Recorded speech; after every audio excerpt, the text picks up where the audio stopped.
এক মিনিট আমাকেও দেখতে দাও কি করছো। আরে স্যার, স্যার স্কেচ বানাচ্ছিলাম, ভাবলাম একটু প্র্যাকটিস করে নিই। আসলে আমাদের ফরেন্সিক আঙ্কেল, আমার মানে বলার মানে হচ্ছে যে ফরেন্সিক টিমের লোকেরা এখন বিজি থাকে তো সেই জন্য।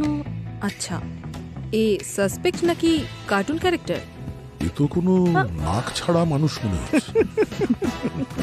আপনারা কি আর্ট চলছে? সম্বন্ধে ওর আর্ট স্যার। আচ্ছা, কোথায় দেখি আর্ট? স্যার দিয়ে আবার ফোন করলো। আমার তো ট্যালেন্ট তো জানো না না। না সেরকম তাই না, বুঝি? বেশি টুকটাক।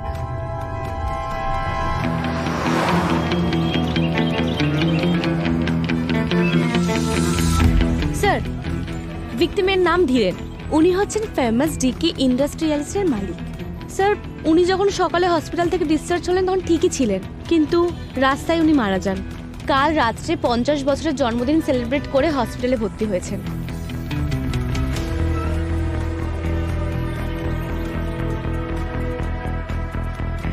যখন এটা ঘটেছে ওনার সাথে কে কে ছিল? স্যার, ওনার মেয়ে তৃপ্তি আর ওনার ড্রাইভার রমেশ। কত বছর ধরে আপনি ওনার সঙ্গে কাজ করছেন? ম্যাডাম 10 বছর ধরে। চল। কাল এটা প্রায় কটার সময় হয়েছে? হয়েছিল 7টা-8টা নাগাদ। সারা রাত আমি হসপিটালের বাইরে ছিলাম। তারপর সকালে তৃপ্তি ম্যাডাম ছিলেন, সাহেবকে নিয়ে বাড়ি যাচ্ছিলাম, আর হঠাৎ রাস্তায়। আপনার এটা কেন মনে হচ্ছে যে কেউ আপনার বাবার খুন করেছে? না ওনার শরীরে কোনো ক্ষত আছে, না কোনো আঘাতের চিহ্ন, কিচ্ছু না? আমার বাবা একদম ঠিক ছিল। আমরা বাবাকে বাড়ি নিয়ে যাচ্ছিলাম আর বুঝতে পারিনি রাস্তায় কি হয়ে গেল, আর ভুলভাল কথা বলতে শুরু করে দিল। বাবা বলছিল আমাকে কেউ মেরে দেবে, মা আমাকে কেউ মেরে দেবে, বারবার বলছিল স্যার। আর তারপর দেখুন কি হয়ে গেল। ম্যাডাম, স্যার না মারা যাওয়ার আগে ভয় পেয়েছিলেন। আচ্ছা, কালকে রাত্রে ওনার বার্থডে পার্টি ছিল, তো কারোর সঙ্গে কোনো ঝগড়া টগড়া হয়েছিল নাকি? না স্যার, বাবা সবার সাথে ডান্স করছিল, আমাকে নেক্সট সিইও অ্যানাউন্স করেছিল। কিন্তু স্যার, অ্যানাউন্স করার পর বাবাকে একটু চিন্তিত মনে হচ্ছিল। কেন? জানি না না মানে আপনি সিইও হওয়ার জন্য কারোর কোনো অসুবিধা ছিল? কে হতে পারে? স্যার, পার্টির মধ্যে তো সবাইকে অ্যানাউন্সমেন্টের পরেও খুশি মনে হচ্ছিল, কিন্তু হ্যাঁ স্যার, ওই পাপার ওই বিজনেস পার্টনার অক্ষয় আঙ্কেল, উনি আলাদা জায়গায় গিয়ে বসে পড়েছিলেন। কিন্তু উনি আমার বাবার বেস্ট ফ্রেন্ড স্যার। উনি এরকম কেন করবেন স্যার? আমি কিচ্ছু বুঝতে পারছি না। উনি বা অন্য কেউ কেন করবে স্যার? আমি শুধু আপনাকে একটা রিকোয়েস্ট করি স্যার, যেই এটা করেছে স্যার আপনি তাকে ছাড়বেন না স্যার, প্লিজ।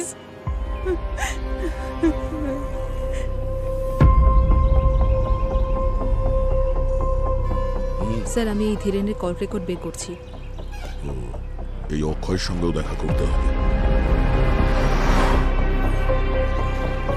রোডের আশপাশে সমস্ত ফুটেজ চেক করেছি, কিন্তু কোথাও কিচ্ছু পাইনি। দেখা যাক এখানে। Hello sir. হ্যালো ম্যাম, স্যারের রুম এইদিকে। আরে আপনি আমাদেরকে জিজ্ঞেস করবেন না আমরা কে? স্যার, আজ আমি পুরো রেডি হয়ে এসেছি, আমরা সিআইটি থেকে। ম্যাম, আপনারা অনেক ফেমাস হয়ে গেছেন, অনেস্টলি বিগ ফ্যান। আপনি আপনি আমার fan? Thank you so much স্যারের। Thank you.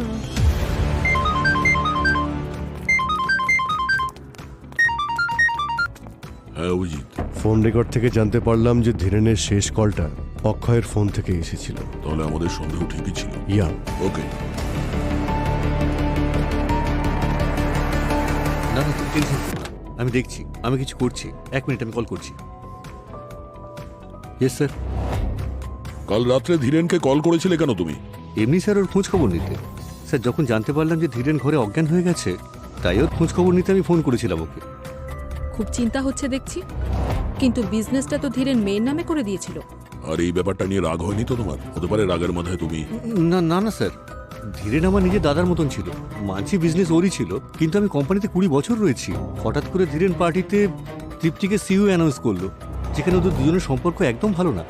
ধীরেনের ওয়াইফের মৃত্যুর পর তৃপ্তি ইউএস চলে গিয়েছিল, তারপর হঠাৎ করে ওকে সিইও করে দেওয়া, আমি ঠিক কিছু বুঝতে পারলাম না। আমি তো ওদের অফিসে ঝগড়া করতেও দেখে ফেলেছিলাম। আর কি ব্যাপার নিয়ে ঝগড়া হচ্ছিল ওদের মধ্যে?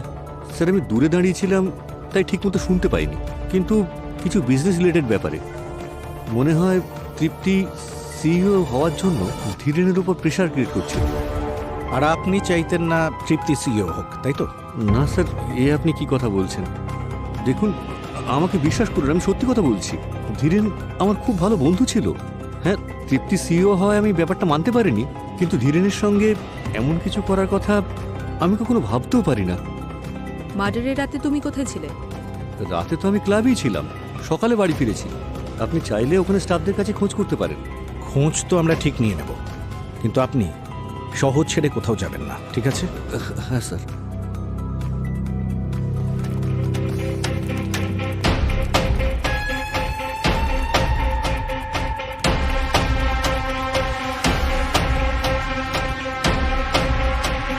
তোল ফোনটা, তোল।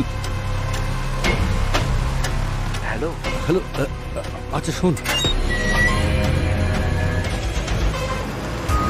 দাঁড়ান দাঁড়ান দাঁড়ান দাঁড়ান দাঁড়ান, আরে দাঁড়ান দাঁড়ান দাঁড়ান, আপনারা ভেতরে যেতে পারবেন না? কেন যেতে পারবো না? আগে আমাকে ভেতরে জিজ্ঞাসা করতে হবে। আরে থামুন স্যার, আরে আমি বললাম না আপনারা ভেতরে তুমি যেতে নিজের পারেন কাজ না। করো আর আমাদেরকে আমাদের কাজ করতে দাও। আরে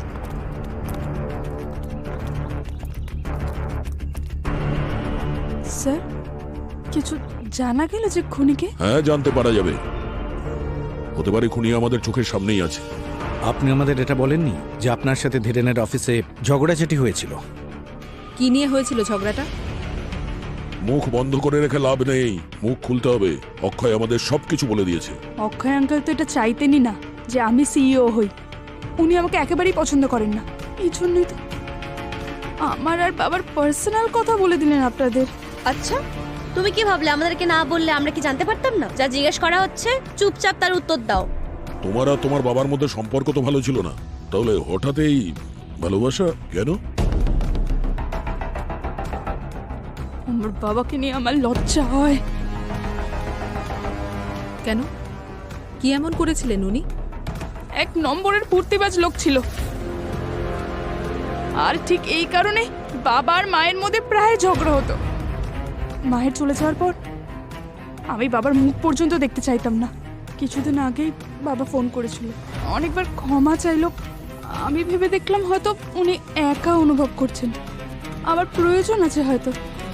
শুধু এই কারণেই আমি বাবাকে ক্ষমা করে দিলাম স্যার। কিন্তু সেই সম্পর্ক এরপরেও চলতে থাকে, আর ব্যাপারটা আপনার সহ্য হলো না, তাই খুন করে দিলেন আপনি। স্যার, একজন বাবা যতই খারাপ হোক না কেন, একজন মেয়ে এটা কখনোই করবে না। আমি চাইতাম যে বাবা নিজের কর্মফলের শাস্তি পাক, কিন্তু আমি এরকম কেন করব স্যার, বলুন না।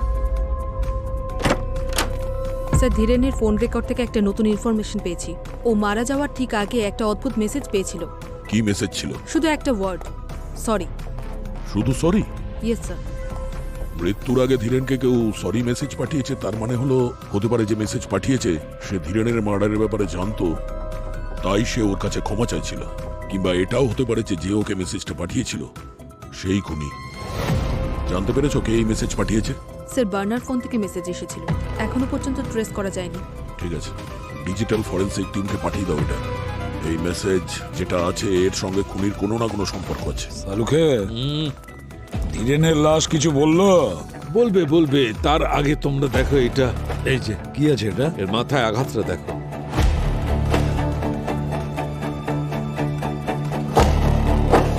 সামান্য আঘাত বলেই মনে হচ্ছে, হয়তো পড়ে গিয়েছিল সেই জন্য লেগেছে। হ্যাঁ, এই সামান্য আঘাতই কাজ করে দিয়েছে। এর কারণেই এর ব্রেন হ্যামারেজ হয়েছে। Brain haemorrhage?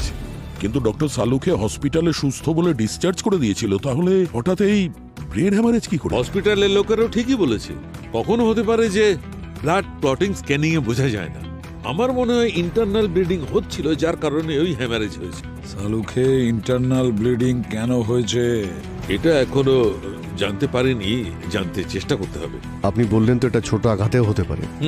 তো যখন এনাকে বাড়িতে পাওয়া যায় উনি তখন অজ্ঞান ছিলেন, মানে যখন ওনাকে হাসপাতালে নিয়ে যাওয়া হয় হয়তো ইন্টারনাল ব্লিডিং এর জন্যই উনি অজ্ঞান হয়েছিলেন। হতে পারে। আর কে জানে এই আঘাতটা ওনার নিজের জন্যই লেগেছিল নাকি কেউ ইচ্ছে করে দিয়েছে। যদি কেউ আঘাত করে থাকে তাহলে সেটা কে করেছে? স্যার, ধীরেন বাবুর সঙ্গে যা কিছু হয়েছে ওটা ওই পার্টিতেই হয়েছে। এক্স্যাক্টলি। খোঁজ নিয়ে দেখতে হবে ওই পার্টিতে কে কে ছিল, কি হয়েছিল ওই পার্টিতে।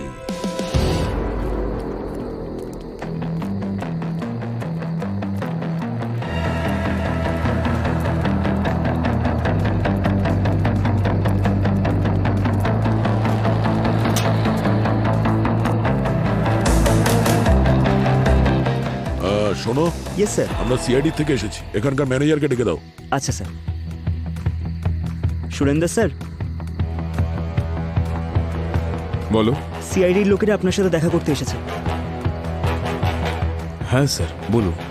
ধীরেনের পার্টিতে যতগুলো লোক ছিল তোমার স্টাফের মধ্যে, সার্ভিস স্টাফের মধ্যে, ক্লিনিং, ওয়েটার, ওদের সবাইকে এখানে ডাকো। ওকে স্যার, যাও গে ডাকো সবাই। ঠিক আছে স্যার। কৃতিকা, হ্যাঁ, স্যার। এখানে যে সমস্ত সিসিটিভি ক্যামেরা আছে এদের ফুটেজ চেক করো। সার্ভার রুম কোথায়? ওই লাস্ট রুম, তার পাশে।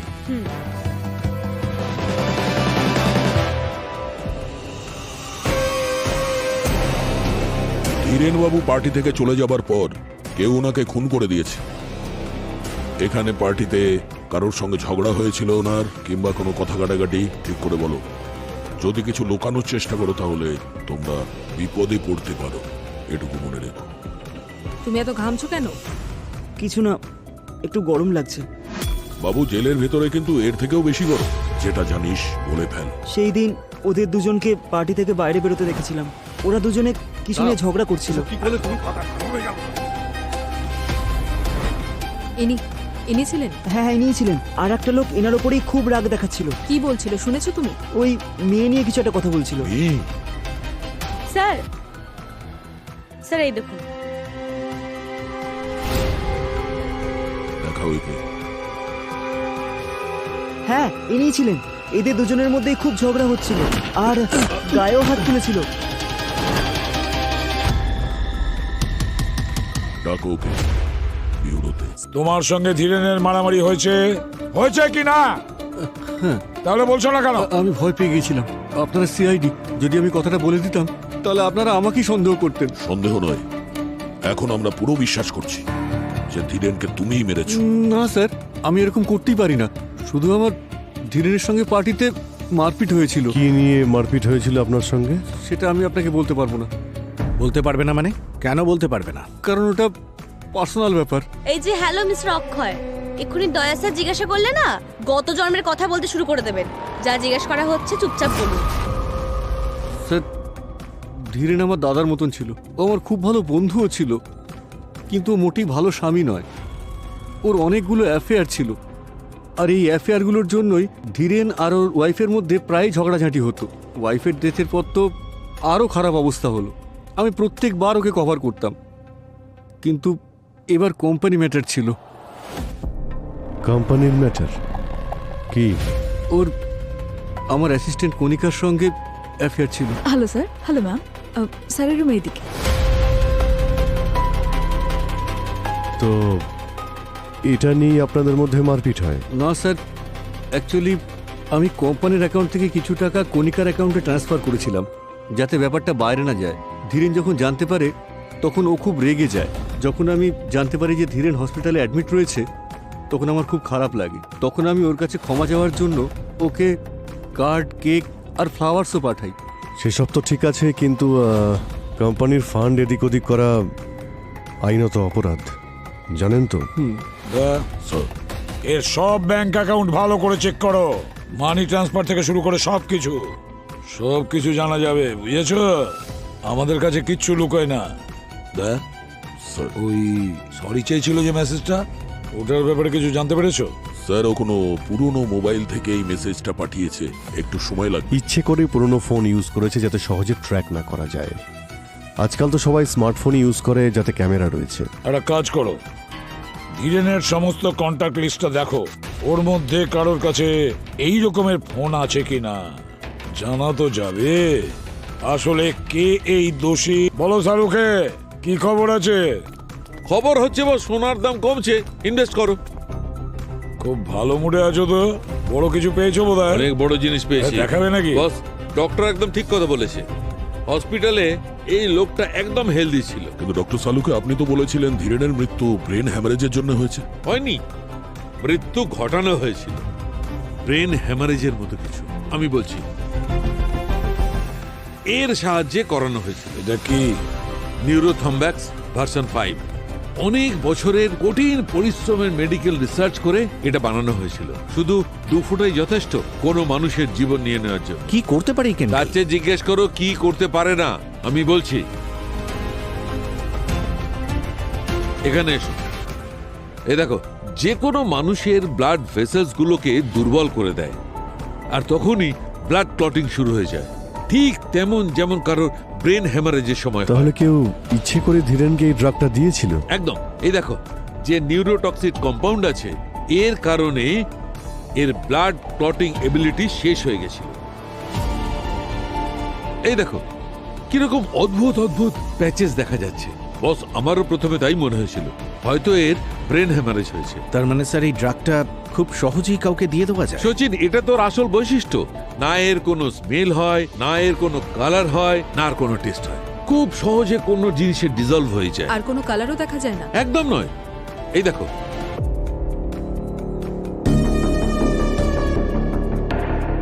হ্যাঁ ঠিক বলেছো। এ তো দেখছি জলের মতো। হ্যাঁ, যে কোনো জিনিসে ডিজলভ হয়ে যায়। মানে খুনের মেডিসিন সম্পর্কে ভালো মতোই নলেজ আছে। এই ড্রাগসের ব্যাপারেও আগে থেকেই জানতো। আচ্ছা চালুকে একটা কথা বল, এই ড্রাগ কম্পাউন্ড নিউরোথ্রম্ব্যাক্স 5 এটা রিঅ্যাক্ট করার ক্ষেত্রে ঠিক কতটা টাইম লাগতে পারে? 3 থেকে 4 ঘন্টা। 3 থেকে 4 ঘন্টা। আর ধীরেনের মৃত্যু ঠিক কটায় হয়েছে? সকাল 7টা থেকে সোয়া 7টার মধ্যে স্যার। স্যার, আমরা একটা ক্লাবের সিসিটিভি চেক করেছিলাম। ধীরেন 9টা থেকে রাত 1টা পর্যন্ত পার্টি করছিল। আর স্যার 1:30টার সময় ওনাকে অ্যাডমিট করা হয়েছে হসপিটালে। ধীরেন 9টা থেকে 1টা পর্যন্ত পার্টি করেছে, তারপরে 1:30টার সময় হসপিটালে ওকে অ্যাডমিট করা হয়েছে, আর তারপরে 7টা থেকে সোয়া 7টায় ওর মৃত্যু হয়। তার মানে এই 3-4 ঘন্টার মধ্যে ওই ড্রাগটার নিজের কাজ শুরু করে। মানে রাত্রি 2টো থেকে 3টের মধ্যে ওনাকে ড্রাগ দেওয়া হয়েছিল। সেই সময় অক্ষয় কোথায় ছিল? স্যার, ক্লাবের সিসিটিভি অনুযায়ী অক্ষয় ক্লাবেই ছিল। কিন্তু স্যার অক্ষয় তো সারা রাত একাই ছিল, একাই পার্টি করছিল। স্যার, তাহলে কে হতে পারে যে বিষটা দিয়েছে? সেই পুরবী, সেই যে ধীরেনের রুমে গিয়েছিল। খোঁজ নাও কে গিয়েছিল ধীরেনের রুমে। তারপর যেই যাক না কেন, ওর হাতে এই নিউরোথ্রম্বিক ভার্সন 5 ড্রাগস কিভাবে লেগেছে। স্যার, ধীরেনের ফ্যামিলি এবং ফ্রেন্ডসদের মধ্যে যারা বার্নার ফোন কিনেছিল তাদের লিস্ট বের করেছি আমি। একজন আছে যে 15টা বার্নার ফোন কিনেছিল। কে সে? স্যার, ধীরেন নিজেই। উনি নিজের স্টাফদের বার্নার ফোনই দিতেন। তাহলে ডিজিটাল ফরেন্সিকে ধীরেনের স্টাফেদের ফোনগুলো পাঠিয়ে দেওয়া যাক। তাহলেই পাওয়া যাবে যে ওই মেসেজটা কে পাঠিয়েছিল। আসুন স্যার, এটা হলো সেদিন রাতের ফুটেজেস। প্লে করুন।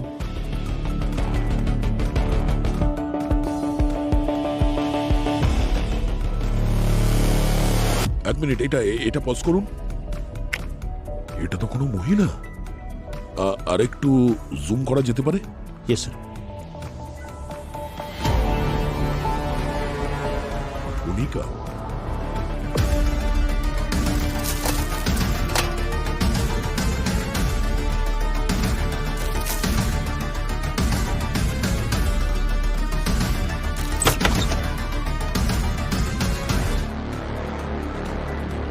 আচ্ছা, ধীরেনের রুমে আপনাদের দুজনের ডিউটি ছিল?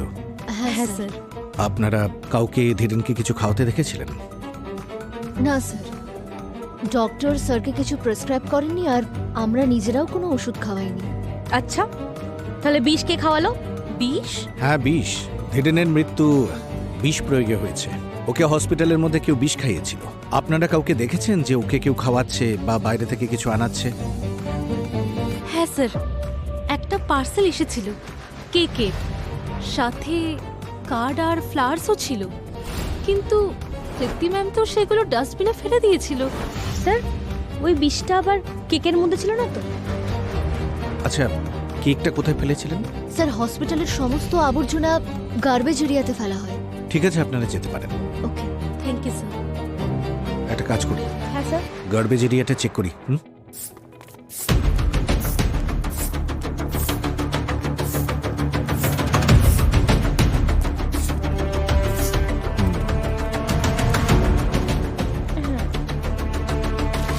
ছি স্যার, কি গন্ধ বেরোচ্ছে। নোংরা হলে তো একটু গন্ধ আসবেই। স্যার কিন্তু আমার কাছে একটা সলিউশন আছে। আরে কি করছো? স্যার আমি পারফিউম নিয়ে এসেছি বাড়ি থেকে। আমি জানতাম আজকে নোংরায় আসতে হবে, আর এমনিতেও আর পুরো পৃথিবীতে না এই সিআইডিদের জন্য কেউ ভাবে না। ইন্টারেস্টিং।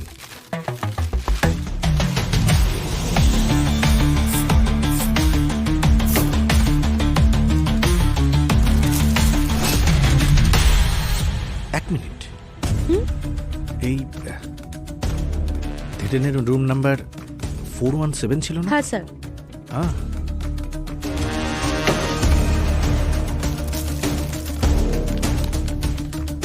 Birthday cake?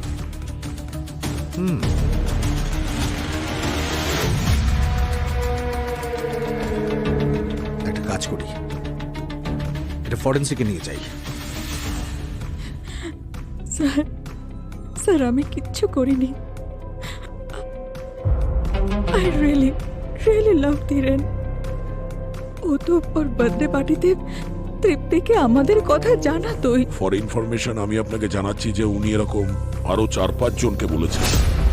আর উনি যখন তোমার ব্যাপারে তৃপ্তিকে বললেন না, তুমি ওকে খুন করে দিলে। না, আপনি এরকম কেন বলছেন? কি করছিলে তুমি ওই ঘরে? আমি শুধু দেখা করতে গিয়েছিলাম। অক্ষয় স্যার টাকা দিয়েছিলেন আমাদের অ্যাফেয়ার লুকোনোর জন্য। ওই টাকা আমি ফিরিয়েও দিয়েছিলাম। স্যার আমি কিচ্ছু করিনি স্যার, আমি সত্যি কিচ্ছু করিনি। ডক্টর সালুকি। হ্যাঁ স্যার। হ্যাঁ দয়া, অভিনন্দন। কি কারণে ডক্টর? আরে ভাই, বিষটা পাওয়ার আনন্দে তোমরা যে কেকটা পাঠিয়েছিলেন না, বস বিষ ওই কেকে ছিল না। তাহলে এতে আনন্দের কি আছে? আরে শুনে তো নাও পুরো কথাটা ভাই। বিষ কেকের মধ্যে ছিল না, কিন্তু বিষ কেকের বক্সে ছিল। বিষ কেকে নয়, কেকের বক্সে ছিল? এটা কি ব্যাপার স্যার? এরকম নয় তো যে যে ওই কেকটা ওখানে দিয়েছিল বিষ ওর হাতে লেগেছিল, যেখান থেকে ওই বক্সে লেগেছে? দয়া, ইউ আর রাইট। ঠিক আছে ডক্টর, থ্যাংক ইউ। স্যার ওই নার্সও বলছিল যে কেকটা খোলাই ডেলিভার করা হয়েছিল, সেই জন্যই তৃপ্তি কেকটা ডাস্টবিনে ফেলে দিয়েছিল। রবি, জানার চেষ্টা করো যে এই কেক যেখান থেকে ডেলিভারি হয়েছে ওই বক্সটা খোলা ছিল কেন?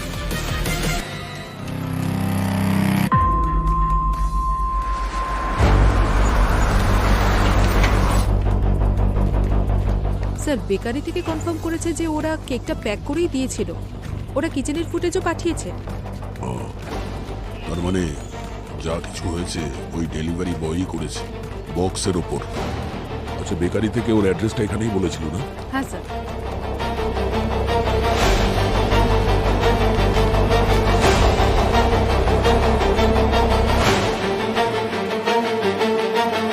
এই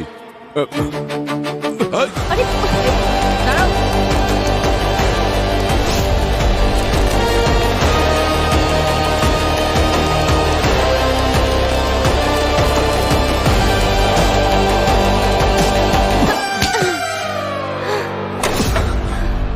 তোর কি মনে হয় কেকের বক্সে বিষ লাগিয়ে তুই পালিয়ে যাবি? স্যার আমি তো খালি কেক ডেলিভারি করেছি স্যার। আচ্ছা, কেকের মধ্যে বিষ ছিল যেটা তুই মিশিয়েছিস। বিষ? স্যার আমি বিষ মেশাইনি স্যার। তাহলে পালালি কেন? স্যার ওটা আমি কেকের থেকে এক পিস খেয়ে ফেলেছিলাম স্যার। সারাদিন ডেলিভারি করতে করতে আমার খিদে পেয়ে গেছিল স্যার। আমি ভয় পেয়ে গেছিলাম স্যার, যদি আমি ধরা পড়ে যাই তাহলে আমার চাকরি চলে যাবে স্যার। এই জন্য আমি পালিয়েছিলাম স্যার। স্যার, ধীরেন বাবুকে কেউ 2 থেকে 3টের মধ্যে বিষ দিয়েছিল, ঠিক সেই দিন যেদিন উনি ওনার সমস্ত বিজনেস নিজের মেয়ের নামে করে দিয়েছিলেন। আর স্যার এই ব্যাপারে সবচেয়ে বেশি ঝামেলা তো ওর বিজনেস পার্টনার অক্ষয়ের হওয়া উচিত। কিন্তু অক্ষয় তো সেই সময় ক্লাবে ছিল। আর যদি আমরা ভেবেও নি যে অক্ষয় বিষটা পাঠিয়েছে, কিন্তু ওর পাঠানো কেকের মধ্যে তো বিষ ছিলই না। বিষ তো কেকের বক্সের উপরে ছিল। স্যার কেক বক্সে যে ফিঙ্গারপ্রিন্টস ছিল সেটা চেক করেছি, কারোর সঙ্গে ম্যাচ করছে না স্যার। আমাদের কাছে অক্ষয়ের অ্যাসিস্ট্যান্ট কণিকা, ওরও ফিঙ্গারপ্রিন্টস আছে। স্যার ওই কেক বক্স ছাড়াও আমাদের কাছে আরো অনেক এভিডেন্স আছে যার থেকে এখনো ফিঙ্গারপ্রিন্টস নেওয়া হয়নি। ওই বটল, সিরিঞ্জ এত বাজেভাবে ড্যামেজ হয়েছে যে ওটা স্ক্যান করতে প্রবলেম হচ্ছে। মনে হয় ওর থেকে কিছু পাওয়া যাবে। সে যেই হোক না কেন, প্রথমে বিষ ডেলিভারি করে, তারপরে সে সরি বলে মেসেজও পাঠিয়ে দেয়।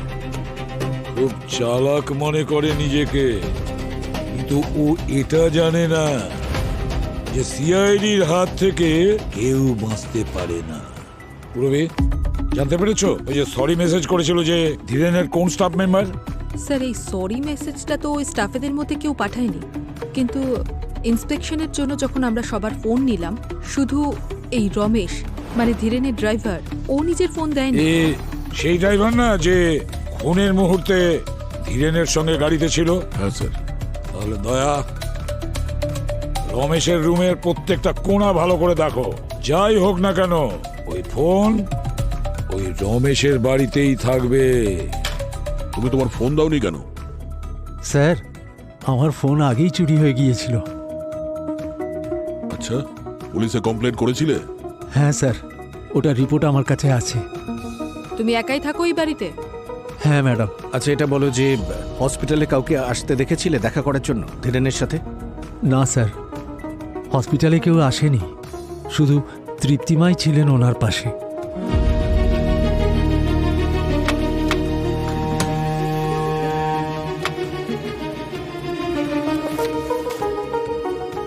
স্যার,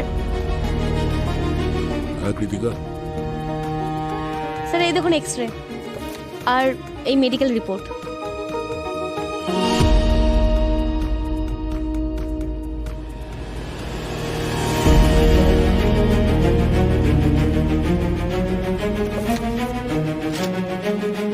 কি এটা? হ্যাঁ, এত দামি দামি সব কাপড়, এই ধীরেনের ওয়াইফের মেডিকেল রিপোর্টস তোমার বাড়িতে কেন? এই জামা কাপড় ধীরেনের ওয়াইফের না, তোমার কাছে কি করে? হ্যাঁ স্যার আমি কিছু করিনি স্যার, আপনারা আমাকে বিশ্বাস করুন। আমি ধীরেন স্যারের এখানে বহু বছর ধরে কাজ করছি স্যার। আমাদের স্যার আর ম্যাডামের বোঝাপড়া ছিল না। আমাদের স্যারের এই সম্পর্কের বাইরে অনেক মেয়ের সাথে সম্পর্ক ছিল। ম্যাডাম চলে যাওয়ার পর ওনার কিছু জিনিস এখানে এনেছিলাম, কিন্তু আমার পুরো সন্দেহ ছিল যে ম্যাডামের মৃত্যুতে ধীরেন স্যারের হাত আছে। যদি তোমার মনে হয়েছিল যে ধীরেন ওর ওয়াইফকে মেরেছে, তাহলে তুমি পুলিশকে কেন জানাওনি? স্যার সাহস করে উঠতে পারিনি। আমি ভেবেছিলাম পরে যখন তৃপ্তিমা আসবে এই সমস্ত জিনিস ওর হাতে তুলে দেবো, কিন্তু তার আগেই স্যার এই দেখো। আর ভাই এইটাও দেখো। এটা মানে দুটো তো একই, তাই না? না, দুটো সেম নয়, দেখতে সেম, কিন্তু এই স্ক্যান দুজন আলাদা আলাদা লোকের। এইটা হচ্ছে ধীরেনের, এইটা ধীরেনের নয়, ধীরেনের স্ত্রীর। কি বলছো সালুকে? মানে ডক্টর সালুকে যে ড্রাগস দিয়ে ধীরেনের ওয়াইফকে খুন করা হয়েছে, সেই ড্রাগসেই ধীরেন মারা গেছে? এক্স্যাক্টলি। আর দেখো দুজনেরই ব্লাড ক্লটিং সিস্টেমটা একই, কিন্তু ধীরেনের স্ত্রীর যেটা, তাতে একটা বৈশিষ্ট্য আছে বস। ধীরেনের স্ত্রীকে কেউ এই ড্রাগটা আইভি ট্রিপের সাহায্যে দিয়েছে। IV drip? হ্যাঁ, আমি বললাম না তখন তোমাকে, এই এই ড্রাগটার কোনো নিজস্ব রং হয় না, জলের মতো হয়। তো ব্যাস, খুব সহজ ব্যাপার, কেউ আইভি ড্রিপে ইনজেক্ট করে দিয়েছে, ব্যাস খেল খতম। মানে 4 বছরে দুটো খুন হয়েছে, আর দুটো খুনের পদ্ধতি একই রকম। মানে যে ধীরেনকে খুন করেছে সেই ধীরেনের ওয়াইফকে খুন করেছে? স্যার, যখন আমরা রমেশের বাড়িতে গিয়েছিলাম বাড়ি তল্লাশি করার জন্য, তখনও আমাদের বলেছিল যে ওর সন্দেহ হয় যে মনে হয় ধীরেনই ওর ওয়াইফকে খুন করেছে। আর যদি ওর ওয়াইফের মৃত্যু এমনি হয়ে থাকে ব্রেন হ্যামারেজে, তার মানে তো এটাই হচ্ছে যে ধীরেনই ওকে ওই পয়জনটা দিয়েছে। আর এই কথাটা কেউ জানতেও পারেনি, কেউ সন্দেহও করেনি যে এটা মার্ডার হতে পারে।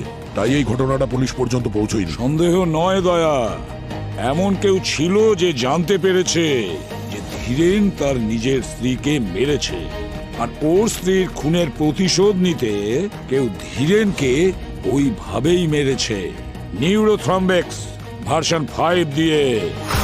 এবারে কিছু বুঝেছো অভিজিৎ? নিউরোথম্ব্যাক্স D5 ড্রাগস তো সেই ব্যবহার করতে পারে যেই ড্রাগটা খুব সহজেই পেতে পারে। মানে খুনি আমাদের চোখের সামনে ছিল আর আমরা তাকে দেখতে পাইনি, এমন কেউ যে মিস্টার ধীরেনের ওয়াইফের খুব কাছের ছিল। স্যার আপনারা সবাই তৃপ্তির ব্যাপারে কথা বলছেন না তো? এক্স্যাক্টলি, তৃপ্তি। তৃপ্তি তার মায়ের খুনের প্রতিশোধ নিতে ওর বাবাকে খুন করেছে।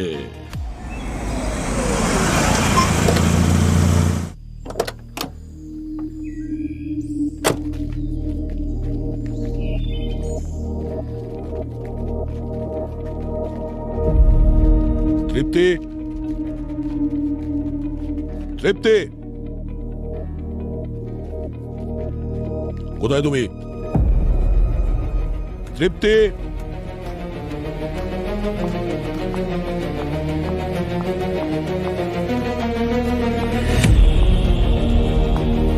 তুমি তোমার মায়ের মৃত্যুর বদলা নিতে গিয়ে নিজের বাবাকেই মেরে দিয়েছো। এটা এটা কি বলছেন স্যার?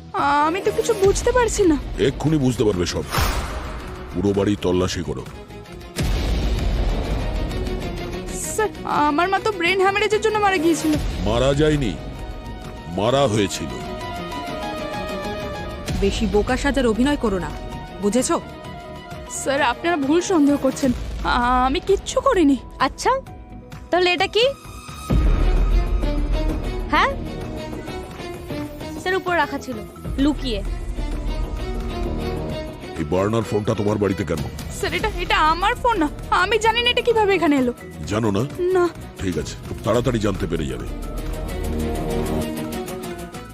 হ্যাঁ পুরবি, কি জানতে পারলে? স্যার এই দেখুন, ফোন পুড়ে যাওয়ার আগে ফোনের লাস্ট লোকেশন। এটা তো তৃপ্তির বাড়ি। পুরবি একটা কাজ করো, আরো একবার চেক করে দেখো। দেখো এই ফোন তৃপ্তির বাড়ির আগে কোন লোকেশনে ছিল। স্যার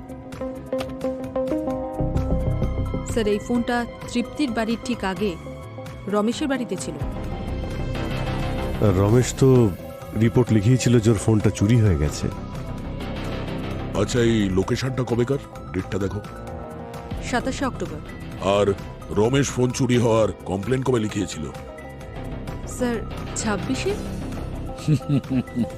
26শে অক্টোবর ফোন চুরি করার কমপ্লেন জানিয়েছিল রমেশ, কিন্তু 27 তারিখ ঠিক তার পরের দিন ওই ফোন ওর বাড়িতে শো করছে। তাহলে রমেশ তৃপ্তিকে ফাঁসানোর জন্য ওর বাড়িতে ফোনটা রেখেছিল, কিন্তু এটা কেন করলো? বস, হ্যাঁ বস, এই সিরিঞ্জ আইবির স্ক্যান রিপোর্ট এসে গেছে। তাহলে কি তৃপ্তির ফিঙ্গারপ্রিন্টের সঙ্গে ম্যাচ করছে? তৃপ্তির কথা ছাড়ই বস, কণিকা, রমেশ, অক্ষয় কারোর সঙ্গে ম্যাচ করেনি।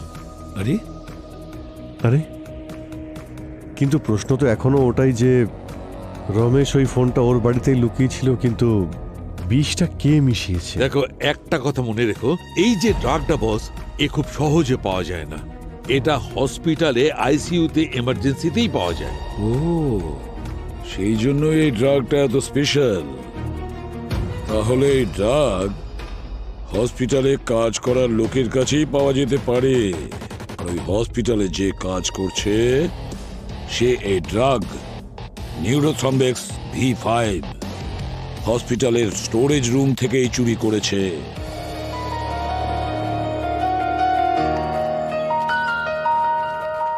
ওদিকে ওদিকে। স্যার এই তালা? স্যার রমেশ তো মনে হচ্ছে পালিয়েছে। কিভাবে চলে গেল? একটু আশেপাশে জিজ্ঞাসা করি।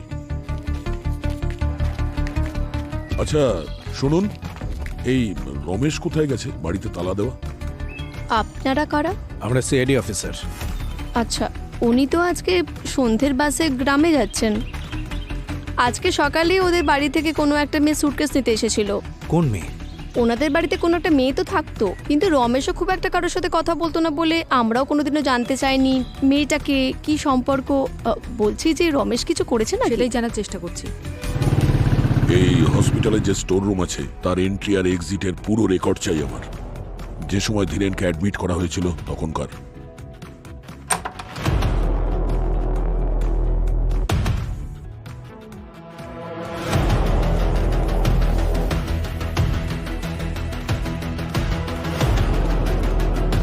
এটা তো সেই নার্স যে সেদিন ধীরেনের ঘরে ডিউটি দিচ্ছিল।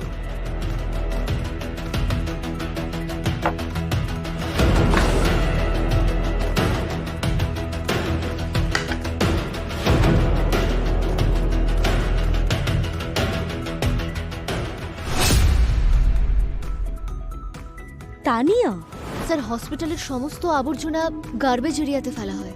ঠিক আছে, আপনারা যেতে পারেন। স্যার স্যার এটা স্টোরেজ ইউনিটে তানিয়ার আই কার্ডটা পেয়েছে। তানিয়ার আই কার্ড স্টোর রুমে?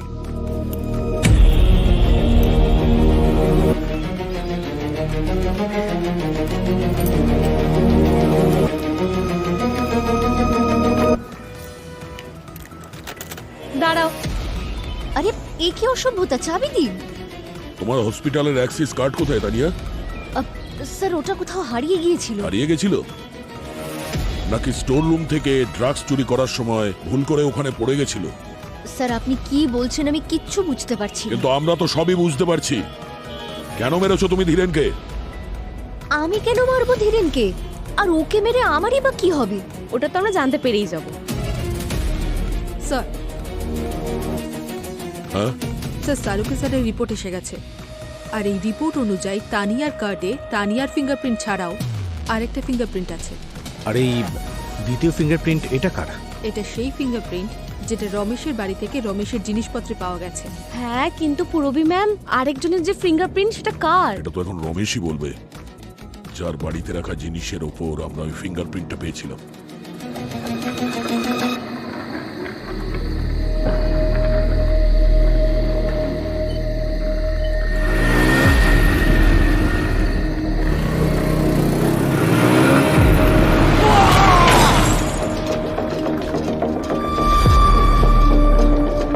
জানি না আজকাল কি হচ্ছে। এই কিছুদিন আগে এর মালিক ধীরেনের মৃত্যু হলো, আর এখন ড্রাইভার রমেশের।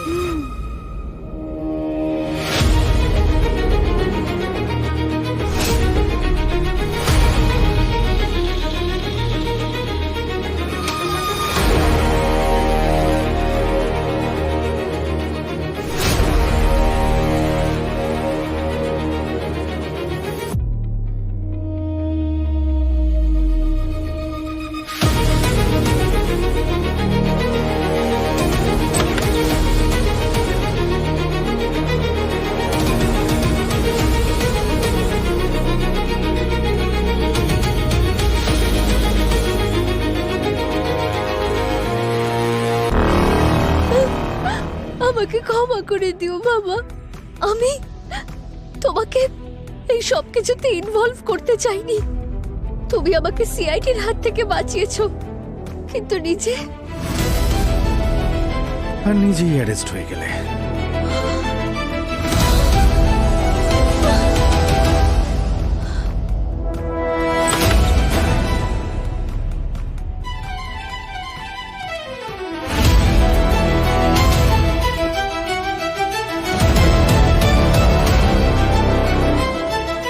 তুমি তানিয়ার আই কার্ডটা নিয়ে হসপিটাল থেকে ড্রাগস চুরি করেছো, আর তারপর লুকিয়ে সেটা ধীরেনের আইভিতে মিশিয়ে দিয়েছো, যে তোমার আসল বাবা ছিল। আর রমেশ তোমার সরি মেসেজ লুকোনোর জন্য প্রমাণটাও তৃপ্তির বাড়িতে লুকিয়ে রাখলো। আর তাই কিছুক্ষণের জন্য তোমার এই বাবাকে লুকিয়ে রেখেছিলাম। হ্যাঁ হ্যাঁ হ্যাঁ, আমি মেরেছি ধীরেনকে। স্যার এতে বাবার কোনো হাত নেই, বাবার তো কোনো আইডিয়াও নেই আমার প্ল্যানের। বাবা শুধু আমাকে বাঁচাতে চাইছিল। তোমাকে বাঁচানোর জন্য নাকি তৃপ্তিকে ফাঁসানোর জন্য? তোমার বাবা যে ফোন রেখেছিলেন না লুকিয়ে তৃপ্তির বাড়িতে, সেটা আবার বলো না যে ওকে গিফট দিয়েছিলেন। একটা মেয়েকে বাঁচানোর জন্য একজন নিরীহকে ফাঁসিয়ে দেওয়া ঠিক ততটাই অপরাধ যেটা তুমি করেছো ধীরেনকে মেরে, বুঝেছো? আমার সামনে আর কোনো রাস্তা খোলা ছিল না। এই যে আমার এই মেয়ে ছাড়া এই দুনিয়াতে আমার কেউ নেই। কিন্তু স্যার, আমি একদমই তৃপ্তিমাকে ভাসিয়ে দিতে চাইনি। ওই রাতে যখন আমি ধীরেন স্যারের সাথে হসপিটালে ছিলাম, আমি আমার ফোন চেক করছিলাম, তাতে আমি ওই মেসেজটা দেখেছিলাম। সরি, আমি ওই মেসেজটা দেখে তখনই বুঝে যাই এই মেসেজ আমার মেয়ে অনুরাধা করেছে।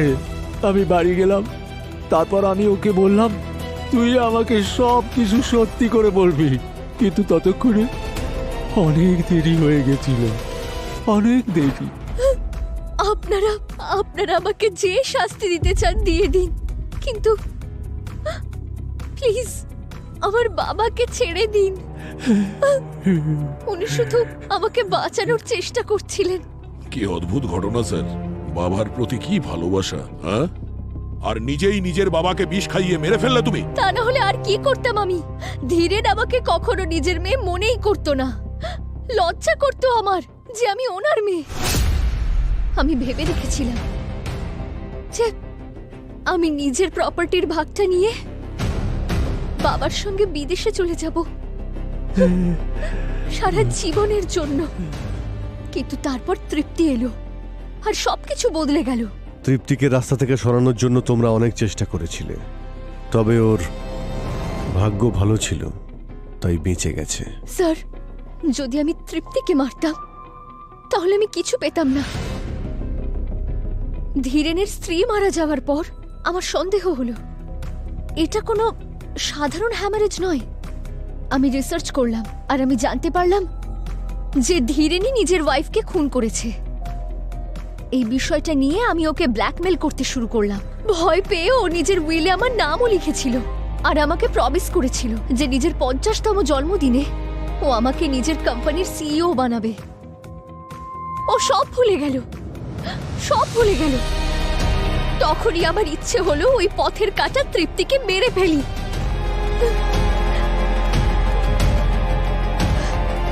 কিন্তু তারপর দেখুন এখন কি অবস্থা। আর যদি ধীরেন মারা যায় তাহলে ওর সমস্ত প্রপার্টি তোমার নামে হয়ে যাবে। হ্যাঁ, একজনকে স্বর্গে পাঠিয়েছি আর আরেকজনকে জেলেই পাঠাচ্ছিলাম, তখন আপনারা এসে গেলেন। যেখানে অন্যায় হয় না, সিআইডি সেখানে ঠিক সময় পৌঁছে যায়। ধীরেন তোমার বাবা, তাকে বাবা বলতে তুমি লজ্জা পাও, কিন্তু তার প্রপার্টি চাইছো। বাহ বাহ অনুরাধা, মানলাম ধীরেন যা কিছু করেছে অন্যায় করেছে, কিন্তু তুমি ধীরেনকে মেরে ঠিক কাজ করনি। অনেক বড় অপরাধ করেছো তুমি, খুনের অপরাধে অপরাধী তুমি। এবার জেলের গড়াদের পেছনে দুজনে ঘানি টানতে থাকো সারাটা জীবন। নিয়ে যাও এদের। চলো।